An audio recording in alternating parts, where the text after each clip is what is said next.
हाँ ये सल्लल्लाहु अलैहि नबी वालिही सल्लल्लाहु अलैहि वसल्लम। Without any further delay, because we already got delayed from our schedule time. भारतीय रेल की तरह आज हमारा जलसा भी अपने निर्धारित समय से थोड़ा विलंब चल रहा है, और बंगला में कहें तो विलंब चल रहा है। अब इतनी रात हो गई, थोड़ा हंसाऊंगा नहीं तो सुनाऊंगा क्या। ऊपर से गरीबी में आटा गीला ये है कि तबीयत भी प्लस माइनस हो रही है। मैंने सोचा किसी ऐसी आयत का इंतखाब करूं जिसमें कम मेहनत करना हो। बस यहीं बैठे बैठे जब मैं मियाँ को सुन रहा था तो मैंने सोचा बस जहां से इन्होंने छोड़ा है वहीं से छेड़ दो। रात भी ढलती रहेगी, बात भी चलती रहेगी। चुनांचे मैंने सूरह असर शरीफ की आयाते बय्यनात की तिलावत का शरफ हासिल किया। तर्जमा अगर आपने गौर से सुन लिया, यकीन जानो सिल्लीगुड़ी वालों, तो किसी तर्जमानी की जरूरत नहीं पड़ेगी। है हुज्जते बंगाल। खरबूजे को देख के खरबूजा भी रंग बदल लेता है। जो बिहार से यहां है वो भी उसी रंग में रंग गए।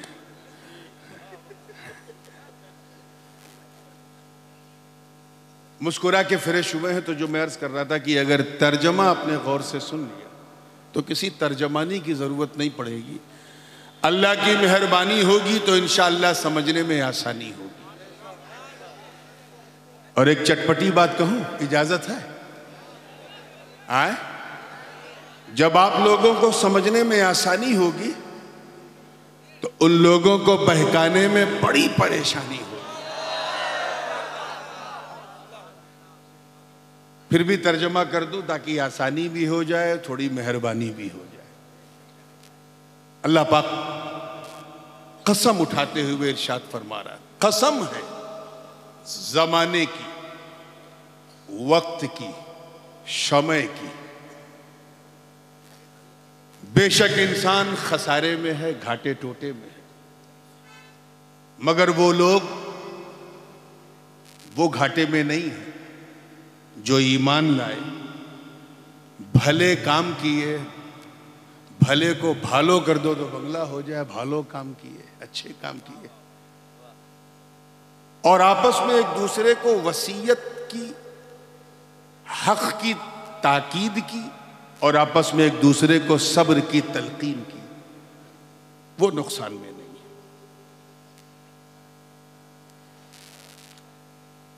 हजरत इमाम सैयदना मोहम्मद इदरीस शाफई, इमाम शाफई रहमतुल्लाह अलैह फरमाते हैं, दो कौल उनसे मंसूब है। तवज्जो, थोड़ा आप मेरा ख्याल करें ताकि मैं आपका ख्याल कर सकूं। मैं बताऊं कि मैं अपने पूरे उसमें नहीं आना चाहता। अभी मुझे रमज़ान से पहले 4-5 जलसे और निपटाने हैं, तो बहुत हिसाब से बोलना है। तो आप लोग ज़रा सा सहारा बनिएगा।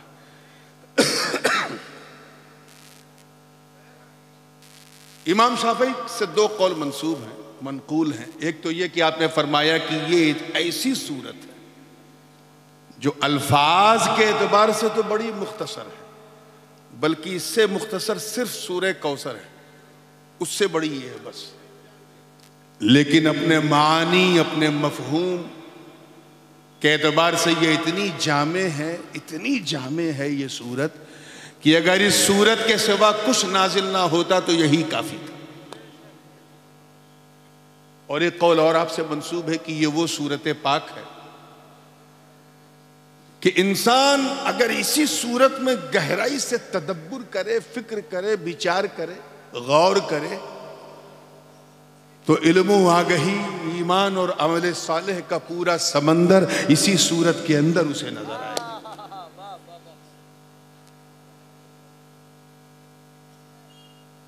इमाम फखरुद्दीन राजी अजिल्ले मुफस्सिरीन में से, सूफिया मुफस्सिरीन में से, साहिब तफसीर कबीर फरमाते हैं इस सूरे के बारे में कि अल्लाह पाक ने फरमाया वल अस्र, कसम खाई है जमाने की। तो यहां अस्र से 4 उन्होंने मुराद ली, 4 माने। ए भैया क्यों नाक कटवा रहे हो? अभी नहीं सुना इंसान घाटे में है और फिर बोल के और घाटे में जा रहा है। अभी तो मैं सिर्फ ये देखने की कोशिश कर रहा हूं कि आप सुनना क्या चाहते हो। बस एक मर्तबा ट्रैक बिछ जाए, फिर ट्रेन कैसे चलानी है इंशाल्लाह ये बीमार चला लेगा।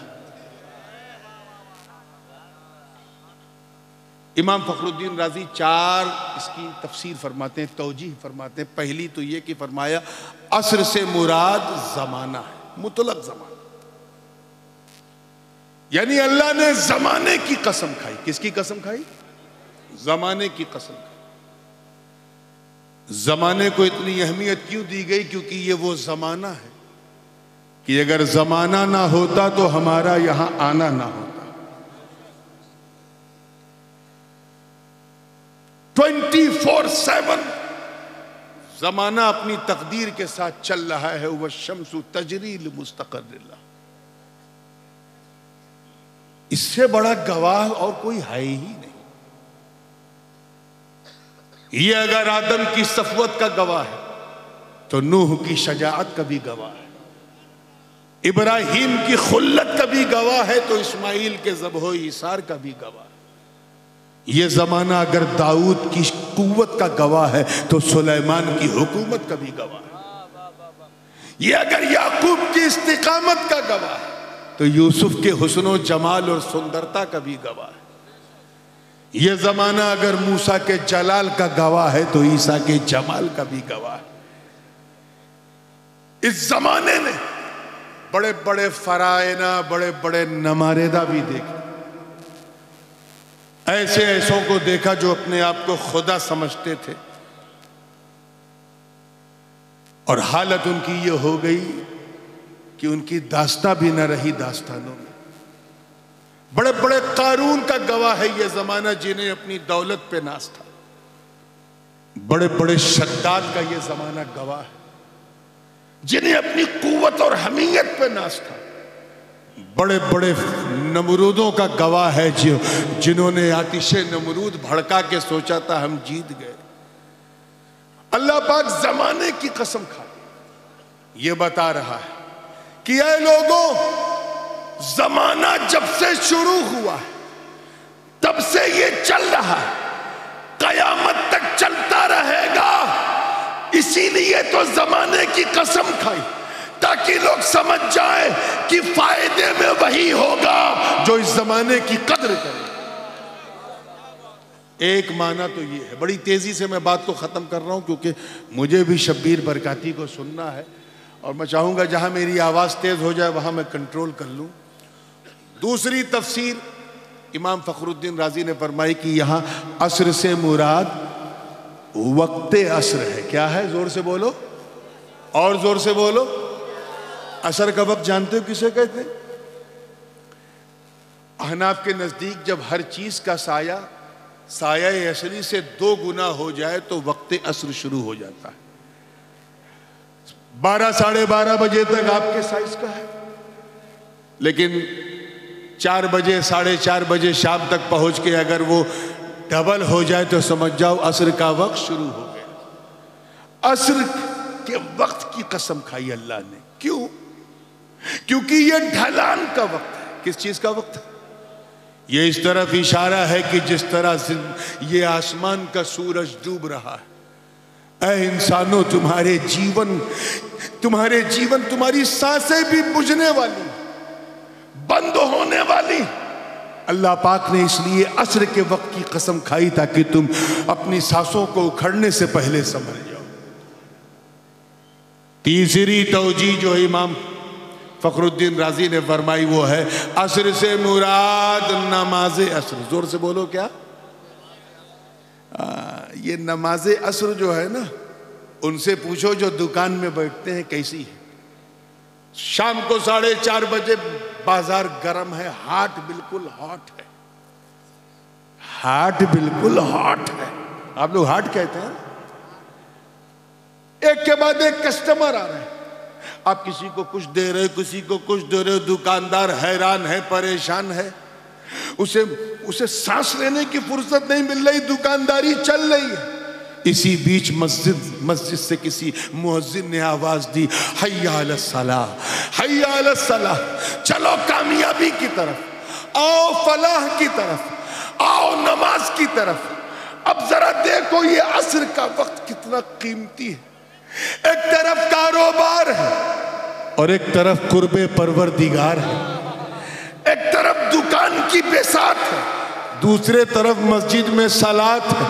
अल्लाह पाक इस नमाज़े असर की अहमियत को दिखा के फरमा रहा है, कसम है मुझे नमाज़े असर की जो इतनी कीमती है कि कारोबारी भी उसे अदा करने के लिए हौसला पैदा करता है। और चौथी जो है, last but not the least, क्योंकि बिल्कुल मुझे शॉर्टेस्ट वे पॉसिबल से गुजरना है। चौथी तफसीर आपने फरमाई, असर से मुराद हर जमाना नहीं बल्कि जमाने मुस्तफा सल्लल्लाहु अलैहि वसल्लम, जमाने हबीब है। वो जमाना कि अगर वो जमाना ना होता तो कोई जमाना ना होता। वो जमाना जिस जमाने में मुस्तफा ने अपने पावन पवित्र चरणों को मक्के की धरती पे रखा, वो खैरुल कुरून जमाना, बेहतरीन जमाना, लाजवाब जमाना, शानदार जमाना, बेमिसाल जमाना, फेनोमिनल जमाना। अरे वो जमाना जिस पर आदम की आदमियत को भी नाज, नूह की शजाअत को भी नाज, इब्राहिम की खुल्लत को भी नाज, इस्माइल के ज़ब्हो इसार को भी नाज, दाऊद की कुव्वत को भी नाज, सुलेमान की बादशाहत को भी नाज। तभी जब मले आला में इस जमाने की चर्चा हुई और रब ने फरमाया कि अगर तुम्हारे जमाने में मेरा महबूब आ जाए तो लतुमिनुन्न बिही व लतंसुरुन्ना, तो तुम मेरे महबूब पर जरूर जरूर ईमान ले आना।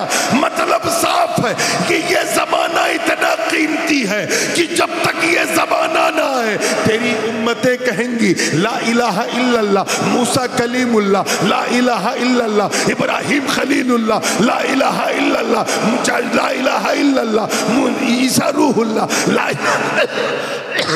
इल्लल्लाह, दाऊद खलीफतुल्लाह।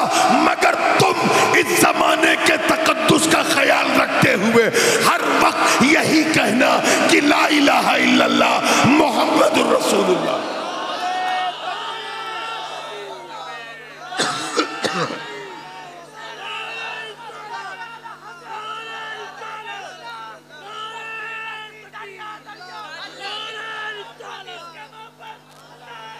तवज्जो तवज्जो, बैठो बैठो बेटा बैठो।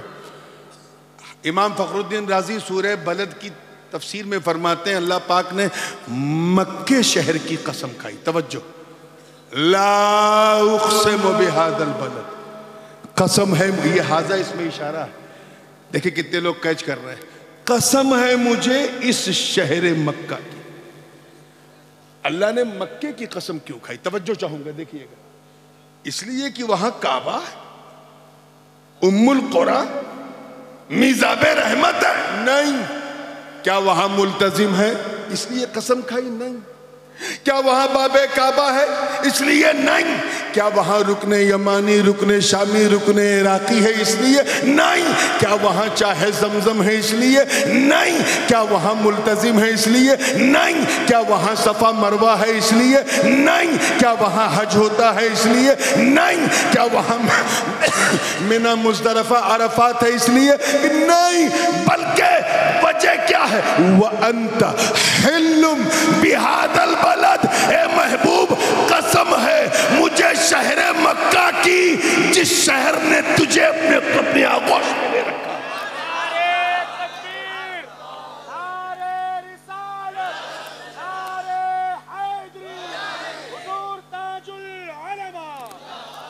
कसम है मुझे उस शहर मक्का की, ये महबूब जिन्होंने तेरे कदमों का बोसा लिया, उस शहर मक्का की कसम जिन्होंने तेरी जुल्फों की खुशबू सूंघी है, उस शहर मक्का की कसम जिन्होंने तेरी सांसों की ठंडक को महसूस किया है। मतलब साफ कि मक्के की कसम खाई इसलिए क्योंकि मक्का मुस्तफा से मंसूब, जमाने की कसम इसलिए खाई क्योंकि जमाना महबूब से मंसूब।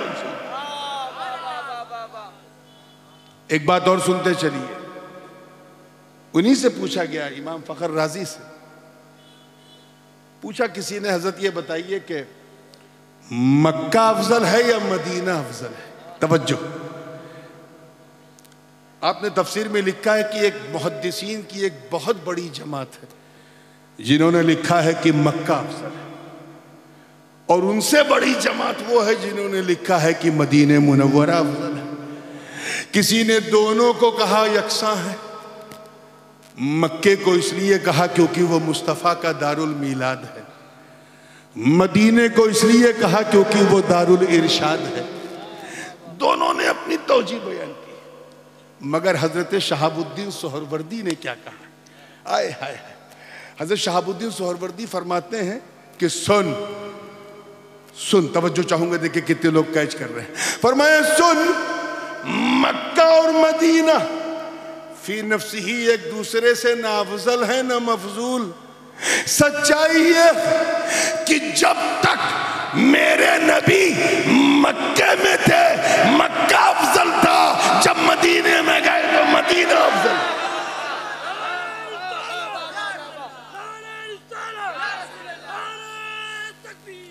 ये है कदमे नाज़े मुस्तफ़ा का फैज़।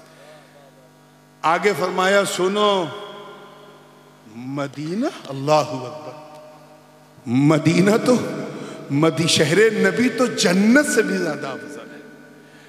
मैं एक बात बताऊं, यहां ये बात जहन में रहे कि मोमिन की मेराज यही है कि वो अपने आमाले सालेहा नेकियों के जरिए जन्नत का हकदार हो जाए,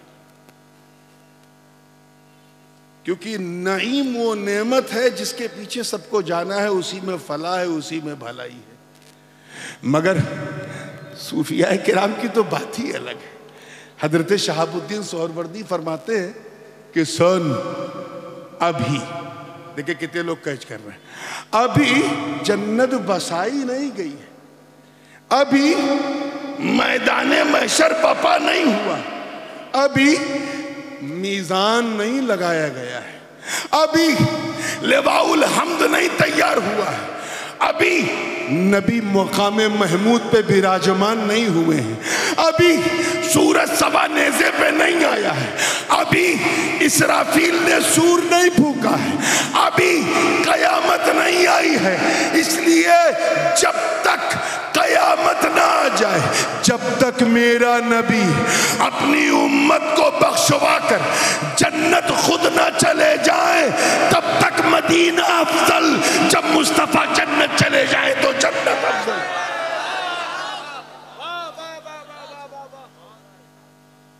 ये है निस्बते पाके हबीब का फैज़। बात समझ में आ रही है ना? तो कसम है मुझे जमाने मुस्तफा की, वो जमाना जो सारे जमानों से अफजल। दमिश्क के बाजार में एक मजलूब, एक अल्लाह वाले गुजर रहे थे, एक दुकान को देखा, तवज्जो है, अच्छा जो बात मैं हल्के में कहा करूं उसको हल्के में ना लिया करूं। कभी कभी मैं जोर का झटका बड़ी धीरे से देता हूं, वो मेरे लिए रेस्ट है, आपके लिए बेस्ट है। तो तवज्जो से देखिएगा, दिमश्क, वहाँ की एक अल्लाह वाले गुजर रहे थे, उन्होंने एक दुकान देखी, बर्फ की दुकान, बर्फ वाला चीख चीख के जो है बेच रहा था, जल्दी मेरा बर्फ खरीद लो, जल्दी मेरा बर्फ खरीद लो, इससे पहले कि बर्फ घट जाए, गल जाए, 1 किलो से आधा किलो से 1 पाव हो जाए, मेरा नुकसान हो जाए, खरीद लो। वो चिल्ला रहा था, मजदूर पहुंचे उसके पास, कहा कि ये इतना उतावला क्यों हो रहा है, इतना ताड़ाताड़ी क्यों, अरे बिकने दो। कहा नहीं हुजूर, अगर ये वक्त पे न बिका तो ये पानी बन जाएगा और मेरे लिए नुकसान साबित होगा। हजरत फरमाते हैं कि जैसे ही मैंने उससे ये लफ्ज सुना, मुझे ये आयत याद आ गई, वल अस्री इन्नल इंसान लफी खुस्र। कसम है मुझे ज़माने मुस्तफ़ा की कि इंसान नुकसान में है। आप जरा देखो, हमें जीना उतना ही है जितना जीवन हम लेके आए, है कि नहीं? कोई 70 साल का जीवन लेके आया, कोई 80 साल, कोई 85 साल, कोई 90, 95, बस अब कोई सेंचुरी नहीं मार पाता। पहले लोग भूखे मरते थे, अब खा खा के मर रहे हैं। हाइपरटेंशन है तो ब्लड शुगर है तो ये है तो कोलेस्ट्रॉल है, अल्लाह जाने क्या क्या है, ट्राइग्लिसराइड है, खा खा के मर रहे हैं। उम्र लेके आए हैं 80, पैदा होते ही अब उम्र में कमी शुरू हो गई। एक दिन घटा, दूसरे दिन 2 दिन के हुए 2 दिन घटा, 3 दिन के हुए 3 दिन घटा, 4 दिन के हुए 4 दिन घटा, 5 साल के हुए 5 साल जिंदगी के निकल गए, 10 साल के हुए 10 साल जिंदगी के निकल गए। वो फरमाते हैं कि यही तो राज है, जिस तरह दुकानदार का बर्फ न बिके तो पड़ा पड़ा गल जाता है, उसी तरह अगर इंसान अल्लाह पर एतमाद न करे, ईमान न लाए, अमल सौलेह न करे, नेकिया करे, तो उसकी जिंदगी घटती जाती है, घटती जाती है। जब वो मैदान कयामत में उठता है तो सिवाय नुकसान किए कुछ लेके नहीं जाता। अपने आप को नुकसान से बचाओ मुसलमानों। ये जो हम बर्थडे मनाते हैं, मैं ये नहीं कह रहा हूं कि मनाना दुरुस्त नहीं, मनाओ, लेकिन यार इसमें खुशी किस बात की? इस बात का गम मनाओ कि आज तेरे जीवन का 1 साल कम हो गया। ये हजरत अली करमल्लाहु वजह का कौल है कि जैसे जैसे जिंदगी बढ़ती है वैसे वैसे उम्र घटती है। अपनी इस घटती हुई उम्र उसको बर्बाद होने से बचा लो। ईमान ले आओ। क्या ले आओ? और ईमान क्या नाम है? ईमान नाम है उस चीज को तस्लीम करने का जो नबी लेके आए।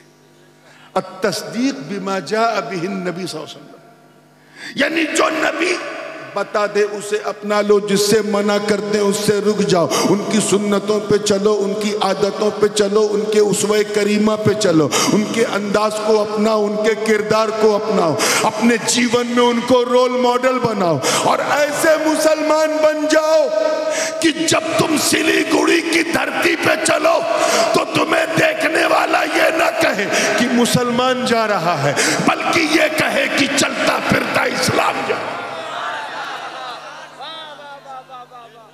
वरना हम तो इतने घाटे में हैं, इतने घाटे में हैं, इतने घाटे में हैं। बुरा ना मानिएगा, मैं भी उसमें शामिल हूं। इल्ला माशाअल्लाह मैं उनकी बात नहीं कर रहा हूं जिनके वजूद मसूद की बरकत से अल्लाह ने सुतून समा कायम रखा है। लेकिन अक्सर मुसलमानों का आलम क्या है कि हम इसलिए मुसलमान हैं क्योंकि हमारे अब्बा मुसलमान है कि नहीं, दादा मुसलमान थे इसलिए हम मुसलमान। हम इसलिए मुसलमान हैं क्योंकि हमारे माँ बाप ने हमारा नाम उर्दू में, फारसी में, अरबी में रखा, हिंदी बांग्ला में नहीं रखा, हालांकि उसमें भी रखना जायज था, जैसे इंडोनेशिया मलेशिया के लोग अपनी मादरी जबान में नाम रखते। हम इसलिए मुसलमान क्योंकि हम लोग ईद की सवई खाना नहीं छोड़ते, मुहर्रम का खिचड़ा खाना नहीं छोड़ते, रबीउल अव्वल की सबील पीना नहीं छोड़ते और शब बारात में कब्रिस्तान बाद में पहले हलवा खाना नहीं छोड़ते। ये सच्ची बात है। हमारी पहचान सिर्फ ये कि हम इसलिए मुसलमान हैं कि हफ्ते में 1 दिन अपने माँ बाप के दबाव में आके हम मस्जिद चले जाते हैं और ये ख्याल रख के जाते हैं कि ऐसे टाइम जाएं जब इमाम साहब मिंबर पे बैठ जाएं और 2 रकत पढ़ करके ऐसा भागते जैसे लगता है एनजेपी से ट्रेन छूटने वाली है। अगर कोई एक पहचान बताई जाए जो सब में कॉमन है आज के ज़माने में हमारे मुसलमान होने की, तो वो सिर्फ ये है कि हम इसलिए मुसलमान हैं क्योंकि हमारी मुसलमानी हुई है, खतना हुआ है। इससे बड़ी जाहिरी पहचान आज हमारे पास नहीं। जरा सोचो यार, हम वो मुसलमान नहीं जिन्होंने बदर, उहद, खैबर और खंदक में परचम इस्लाम को लहरा दिया।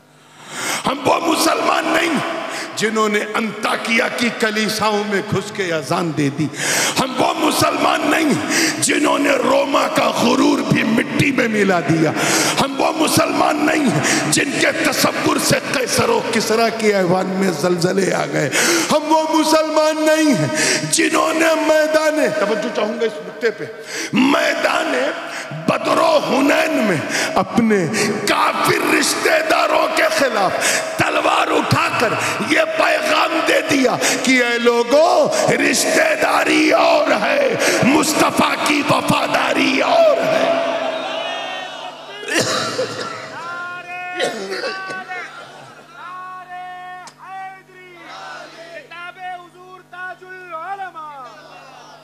हम वो मुसलमान नहीं है जिन्हें देखो तो खुदा याद आ जाए। हम वो मुसलमान नहीं जिन्होंने जो नबी के वुजू के कतरों को भी जमीन पे गिरने नहीं देते। तवज्जो, हम वो मुसलमान नहीं अरे जिन्होंने सदाए अर्रहील लबे पाके हबीब से क्या सुना कि अपनी नई नवेली दुल्हन को सुहाग की रात बिस्तरे अरूस पर छोड़कर घोड़े की नंगी पीठ पर बैठकर मैदाने कारजार में कूद कर जामे शहादत नोश कर लिया। हम वो मुसलमान नहीं हैं जिनका चेहरा देखकर कुद्स के पादरी ने कदमों में सारी चाबियां रख दी। हम वो मुसलमान नहीं हैं जिनके तसव्वुर से रुस्तम और सोहराब का कलेजा थरथरा जाए। हम वो मुसलमान नहीं हैं जिन्होंने दरियाए नील की रवानी को, देखे कितने लोग इतिहास जानते हैं, दरियाए नील की रवानी को सिर्फ एक खत, एक पत्र लिखा तो रवानी का मिजाज बदल गया।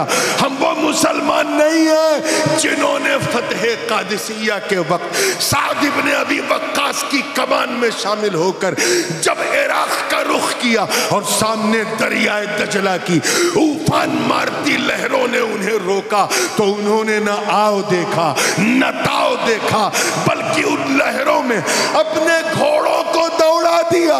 और इस मंजर को देखकर शायरे मशरिक को भी कहना पड़ा कि दश्तो दश्त है, दरिया भी न छोड़े हमने, बहरे जुल्मात में दौड़ा दिए घोड़े। तो बाबू हम लोग बहुत नुकसान में, हम ये भूल जाते हैं कि हम कैसे मुसलमान हैं और हमें कैसा होना चाहिए। आज के सरकमस्टांसेस को देखो। हजरत ख्वाजा हसन बसरी की बारगाह में एक मुरीद आया, अर्ज किया हुजूर अल्लाह हज्जाज बिन यूसुफ को हटा क्यों नहीं देता, बड़ा जालिम, नाम सुना है? ये चार लोग बोल रहे हैं हज्जाज बिन यूसुफ बड़ा क्रूर शासक, इतना बड़ा जालिम था कि जुल्म शर्मिंदा हो जाए उसके सामने। बसरा का गवर्नर था। अब आप अंदाजा लगा लें कि जिस गुरु ने उसे कुर्सी पे बिठाया था उसी गुरु को साइड में बिठा के उनकी कुर्सी पे बैठ गया। ऐसा जालिम था। गुरु जी के जमाने में जो सोने के सिक्के चलते थे, दिरहम और दीनार, वो दनानीर जो चलते थे सोने के, उनको आग में पिघला के आज की मॉडर्न भाषा में कहें तो डीमोनेटाइज करके, यानी नोटबंदी करके अपने नाम का सिक्का चलाया। किसने? हज्जाज बिन। इतना जालिम था। हद तो ये है कि उस जमाने का जो सबसे बड़ा मीडिया है, आज भी अगर मुसलमान उसे यूटिलाइज करें तो ये सोशल मीडिया भी सिसक के रह जाएगा उसके सामने, जिसे जुमा कहते हैं। जुमा से बड़ा कोई मीडिया नहीं है जहां एक ही समय पूरी दुनिया में सारी बात पहुंच जाए। हज्जाज बड़ा होशियार था। उसने क्या किया, सारी मस्जिदों को अपने कंट्रोल में कर लिया ताकि मस्जिद में सिर्फ उसी के नाम का खुतबा पढ़ा जाए, यानी पूरे मीडिया को अपनी गोद में बिठा लिया हज्जाज बिन यूसुफ। और अगर कोई इमाम अल्लाह वाला उसके मुकाबले में आ जाए, उसके तराने ना पढ़े तो उसकी दाढ़ी खिंचवा लेता था, हुकूमत की एजेंसीज उसके खिलाफ लगा देता था, उसे डिटेंशन सेंटर में डिटेन कर दिया जाता था। कौन? आपका दिमाग इधर उधर तो नहीं जा रहा है ना? हाँ, जाना भी नहीं चाहिए। हज्जाज बिन यूसुफ इतना जालिम। यार मुझे कहने में घबराहट नहीं होती, आपको सुनने में हो रही। हज्जाज बिन यूसुफ की मैं बात कर रहा हूं, बिला वजह आप इधर उधर जा रहे हैं। इतना जालिम सुल्तान था। मगर एक चीज ध्यान में रखिएगा मौन नजीर साहब, ऐसा जरूरी नहीं है कि जो जालिम होता है वो कोई अच्छा काम नहीं करता है। हज्जाज ने भी किया। चुनांचे उसने दो बड़े काम ये किए कि एक तो उसने हम अजमियों के लिए कुरान पाक में ज़बर ज़ेर एराब व नुक्ते लगा दिए कि ये बा है तो एक नुक्ता, ता है तो दो नुक्ता, सा है तो तीन नुक्ता। ये ऐसा कर दिया कि उसकी वजह से हम कुरान शरीफ पढ़ लेते हैं। और दूसरा उसने ये किया कि उसने मोहम्मद बिन कासिम को रवाना किया हिंद के लिए, जिसने सिंध फतेह किया। अब अगर अल्लाह उसे माफ कर दे तो उसका फजल है, ना माफ करे तो अदल है। तो अगर किसी जालिम से कुछ अच्छे काम देखो तो चौको मत, करते हैं। इतना जालिम था हज्जाज बिन यूसुफ। एक मुरीद आया ख्वाजा हसन बसरी के पास, अर्ज किया हुजूर ये इतना बड़ा जालिम सुल्तान, सहाबा और ताबईन के खून से अपने हाथों को रंगने वाला ये हज्जाज, अल्लाह इसे हटा क्यों नहीं देता? ऐ सिलीगुड़ी के गयूर मुसलमानों, इतना कहना हजरत ख्वाजा हसन बसरी के चेहरे पे जलाल और जमाल का एक मुश्तरका रंग आया और फरमाया सुन, यही पूछ रहा है ना अल्लाह हटा क्यों नहीं देता? सुन, मा जा अल हज्जाजु इल्ला बिदुनूबिना, कि हज्जाज बिन यूसुफ सिर्फ हमारे गुनाहों की वजह से आया। रात ज्यादा हो गई क्या? किस वजह से आया है? Because we have done sins, हमने इतने गुनाह किए हैं कि अल्लाह ने हमें सबक सिखाने के लिए हज्जाज को हमारे सरों पे बिठाया है। जरा सोचो मुसलमानों, होश के नाखून लो।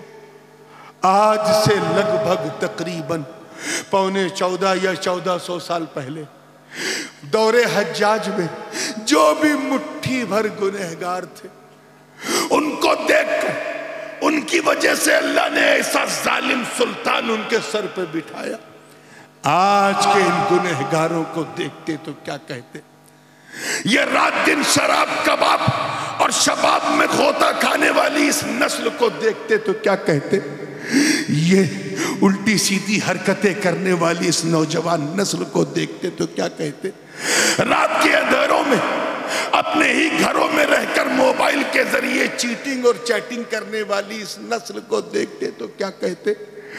दिल्ली बंबई कलकत्ते जाके कमा के 4 पैसे क्या आ गए, अपने माँ बाप को ठोकर मारने वाली इस कौम को देखते तो क्या कहते?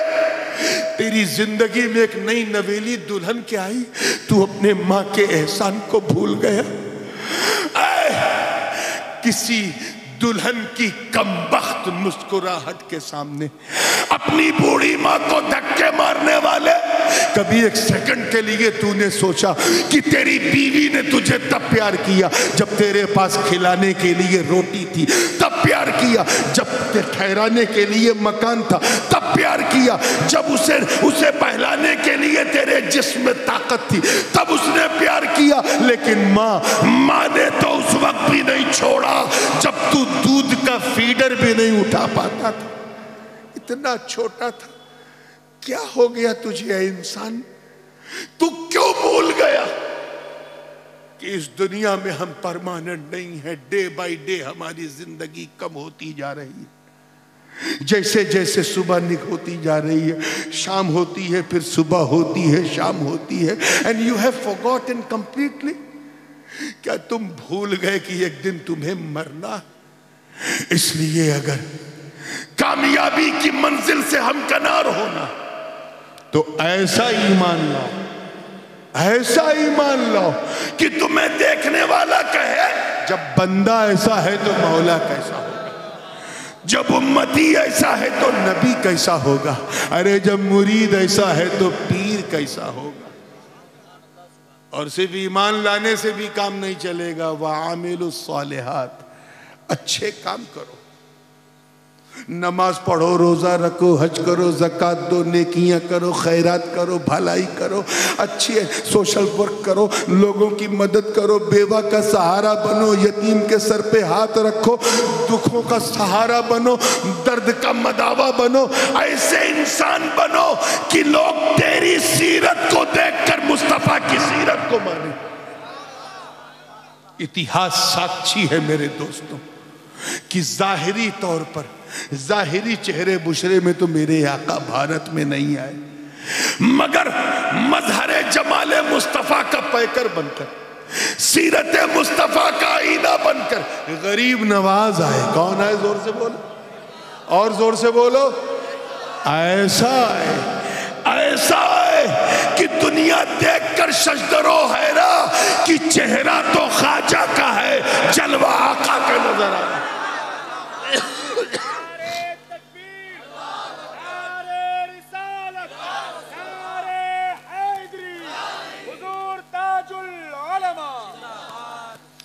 और सिर्फ नेक अमल से भी काम नहीं चलेगा, बल्कि नेकी की तलकीन करो, दूसरे को वसीयत करो।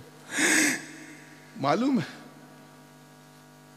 एक रवायत है, अल्लाह पाक ने हजरत इसराफील को हुक्म दिया कि ये जाओ और फला मकाम पर मेरे जितने नाफरमान बंदे हैं उस जमीन पर मेरा अजाब उतार दो। फरिश्ता है, उन्होंने अर्ज किया, ये अल्लाह, उसमें तेरा एक बड़ा नेक भला बंदा भी रहता है, रात दिन मैं उसे सजदे में देखता हूं शुक्र अदा करते हुए, अगर अजाब नाजिल हुआ तो वो भी हलाक हो जाएगा। अल्लाह पाक ने फरमाया जा उसे भी हलाक कर दे। कहा या करीमा क्यों? कहा सुन, इन नाफरमानों को तो इसलिए हलाक करना है क्योंकि इन्होंने नाफरमानी की, और उस नेक को इसलिए हलाक करना है कि उसने अपनी आंखों के सामने ये बेहयाई देखी मगर बोला ना, शराब पीते हुए नौजवानों को देखा मगर टोका ना, ज़िना करती हुई नौजवान नस्लों को देखा मगर रोका ना। इसलिए मुसलमानों, तुम खैर उम्मत का हिस्सा हो, तुम पर जरूरी कि तुम अच्छे अमल करो भी और दूसरों से अच्छे अमल कराओ भी, अच्छे इंसान बनो भी, दूसरों को अच्छा बनाओ भी, ताकि तुम्हें देखने वाला ये कहे कि ये सच्चा औलिया अल्लाह से मोहब्बत करता है। क्योंकि अल्लाह वालों ने क्या किया, अच्छे अमल तो गौस पाक का ऐलान कर रहे थे। बगदाद क्यों आए? संवारने के लिए। गरीब नवाज संजर में तो इबादत कर रहे थे। अजमेर क्यों आए? हमें संवारने के लिए। मखदूम अशरफ सिमनान में अज़कारे ओवैसिया का विर्द कर रहे थे। कि चौचा क्यों आए? हमें संवारने के लिए। हजरत बदिउद्दीन जिंदा शाह मदार हलब की धरती में हजरत बायजीद की सोहबत में अल्लाह अल्लाह कर रहे थे। भारत में क्यों आए? हमें संवारने के लिए। हमें ये न देखो संवारने वाला मस्त है या मलंग है, ये न देखो कि मस्त है या मलंग है, ये देखो कि जिसे देखो तो खुदा याद आ जाए, इसे देखो तो खुदा याद आ जाए और दिल की तख्ती पे लिख जाए कि जब इसके जमाल का ये जलवा है तो बनाने वाले का जलवा कैसा हो। अजीजाने मिल्लत वतवासौ बिस्सब्र, जाहिर है कि जब आदमी एक दूसरे को नेकियों की तलकीन करेगा, भलाई सिखाएगा, अपने बच्चों की अच्छी तरबियत करेगा, तो रास्ते में शैतान रुकावटें भी पैदा करता है। अल्लाह पाक फरमाता है चौथी कंडीशन कामयाबी की ये है कि अगर ऐसी रुकावटें आए तो तुम उस पर सब्र करो। क्या करो? बदला मत लो, सब्र करो, नियत को नेक रखो, एलाए कलिमतिल हक का झंडा बुलंद करो, और मुश्किलें आए तो सब्र करो। क्या तुमने दश्ते करबला में नहीं देखा? हम तो पावरलेस होके हमें सब्र करना है, मेरा हुसैन तो पावरफुल होके सब्र कर रहा था। ताकत थी मगर सब्र किया, सतवत थी मगर सब्र किया, हिम्मत थी मगर सब्र किया। क्यों? ताकि लोग समझ जाए कि सब्र की ताकत कितनी अजीम होती। जब्र करने वाले यजीद को दुनिया भूल गई, मगर सब्र करने वाला हुसैन हर दिल में मौजूद है, हर जगह में मौजूद है, हर शहर में मौजूद है, हर करिए में मौजूद है, हर मुल्क में हुसैन, हर बर्रे आज़म में हुसैन, दरिया की रवानी में हुसैन, सहराओं में हुसैन, दरियाओं में हुसैन, पहाड़ों में हुसैन, जंगलों में हुसैन, अमेरिका से लेके ऑस्ट्रेलिया तक हुसैन, यूरोप से लेके अफ्रीका के जंगलों तक हुसैन। अरे सिर्फ रटे रटाए नारों में नहीं, बल्कि सच्ची बात यह है कि बस्ती बस्ती में हुसैन, करिया करिया में हुसैन।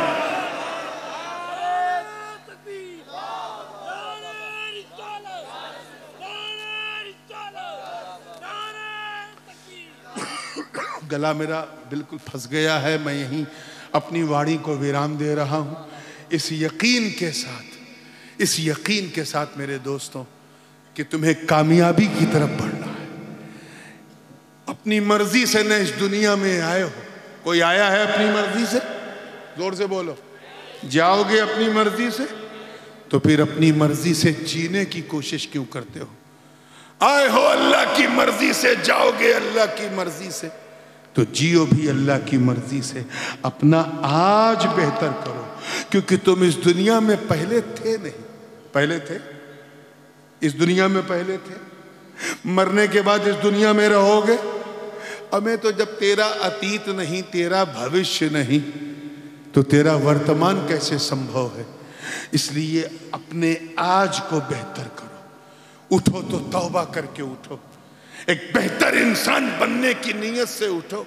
और हजरत दाता मलन शाह की चौखट पर यह अहद करके उठो कि अब हम नुकसान उठाने वालों में नहीं, फायदा उठाने वालों में रहेंगे। मौला करीम हम सबको सच्चा, पक्का, सुन्नी, सहीहुल अकीदा मुसलमान बनाए रखे।